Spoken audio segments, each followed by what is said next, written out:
దేవునికి స్తోత్రం. ప్రియులారా, అలనాడు మన పితరులను ఐగుప్తీయులు దాసులుగా చేసి బాధించుచుండగా భరించలేక వారు మొరపెట్టగా వారిని రప్పించి తోడుకొని వచ్చి విడిపించి శత్రుల దేశమును వారికి ఇచ్చినను వారు యెహోవా మాటను వినకపోవుటచే తిరిగి వారిని మిద్యానీయులకు అప్పగించెను. అదే విధంగా మనము కూడా ఇహలోకపు సాతానికి దాసులుగా చేయబడి బంధకములలో ఉచ్చులతో బిగింపబడిన వారమై ఏమి చేయలేని స్థితిలో నుండగా ప్రభువు తన ప్రాణరక్తములను ధారపోసి నెమ్మదిని, విడుదలను, సంతోష సమాధానములను అనుగ్రహించినప్పటికీ వాటిని నిర్లక్ష్యము చేసి ఆయన మాటను వినక మార్గములను తప్పి తిరుగుచుండగా అలనాడు పాత నిబంధన కాలంలో దర్శనముల ద్వారా, కళల ద్వారా, ప్రవక్తల ద్వారా, దేవదూతల ద్వారా కొన్ని సందర్భాలలో తానే స్వయంగా మాట్లాడి తన తోడును దయచేసి నడిపించి విజయములను, నెమ్మదిని దయచేసి ఆదరించాడు ప్రభువు. అయితే ఇప్పుడు పరిశుద్ధ గ్రంథము పఠించుట ద్వారా, పరిశుద్ధాత్మ ద్వారా క్రియలను జరిపించి విజయమును ఇస్తున్నప్పటికీ అందరికీ అన్ని పరిస్థితుల్లో జవాబు దొరకదు. ఎందుకని? ఇక్కడ మనం ఒకసారి గిద్యోను గూర్చి జ్ఞాపకం చేసుకుందాము. గిద్యోను మమ్ములను ఐగుప్తీయుల నుండి విడిపించినది మరియు మా ఎడల చేసిన అద్భుత కార్యములను మా పితరులు మాకు తెలియజేసినారు. మరి అయితే ఆ కార్యములను ఇప్పుడు ఎందుకు చేయలేదు అని ప్రశ్నిస్తూ నాకు ఒక సూచనను చేయమని అడుగుతున్నాడు. అవును ప్రియులారా, మనము కూడా ఎన్నోసార్లు మా పెద్దవారు, తాతలు, ముత్తాతలు దేవునిలో ఉన్నారు, ఎంతో సేవలో జీవించారు, మా వంశంలోని వారందరూ ఎంతో భయభక్తులు కలిగి జీవిస్తున్నాము అంటూనే మా ప్రార్థనకు జవాబు రాలేదని అనుకుంటూ ఉంటారు. అంటే ఇక్కడ మనము ఆయనను తెలియకుండానే సూచనను అడుగుతున్నాము. అంటే సంపూర్ణ విశ్వాసంతో కాక అపనమ్మకంతో ప్రార్థిస్తున్నాము. అందుకే జవాబు దొరుకుట లేదు. అదే విధంగా ఒక్కసారి యోనాను చూచిన మొదటి అధ్యాయంలో యెహోవా వాక్కు ప్రత్యక్షమై నినవే పట్టణమునకు పోయి ప్రకటించమంటే యొప్పేకు పోయి తర్షీషుకు పోయేవాడును ఎక్కాడు. అయితే ఇక్కడ దేవుని ఆలోచన ఏమై ఉన్నదోనని గ్రహించకుండా తన ఆలోచనతో ముందుకు వెళ్తున్నాడు. అయితే యోనాకు దేవుని గురించి తెలియదా? తెలుసు.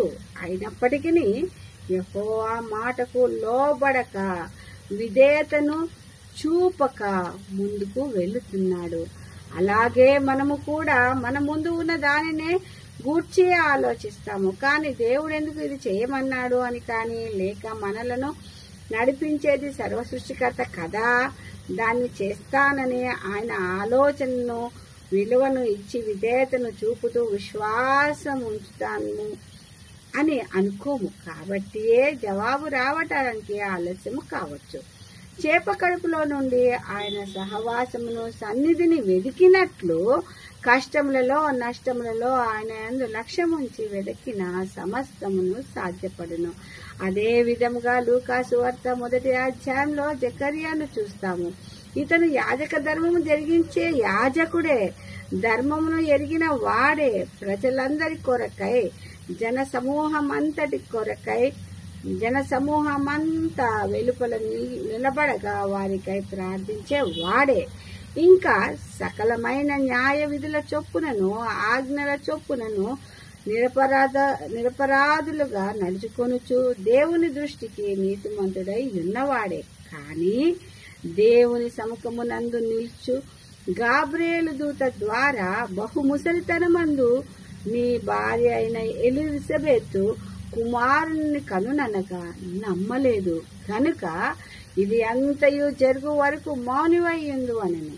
అనగా ఇక్కడ ప్రభువు ఎవరి ద్వారా మాట్లాడినది లేక వర్తమానమును పంపించినది ముఖ్యము కాదు, కానీ ఆ వాక్కు యందును దాన్ని పంపిన వాని యందును విశ్వాసముంచిన ఆ కార్యములు జరుగును, సఫలతను పొందుకుంటాము. కాబట్టి ప్రియులారా, మనము కూడా అపనమ్మకము లేక పూర్ణ విశ్వాసముతో మరియు వినయ విధేయులతో ఆయన వాక్కుకు విలువనిచ్చి లోబడ్డ వారమై ఎవరి ద్వారా ప్రకటింపబడుతున్నదో వారిని గూర్చి కాక ప్రకటింపబడ్డ వాక్కు యందును దాన్ని పంపిన వాని యందును విశ్వాసముంచి సఫలతను పొందుకుందాము. ఆ విధంగా జీవించుటకు తన పరిశుద్ధాత్మ తోడు సహాయాన్ని మనకందరికీ ఇచ్చి నడిపించును గాక. ఈ కొద్ది వాక్యమును దేవుడు దీవించును గాక. ఆమేన్, ఆమేన్, ఆమేన్.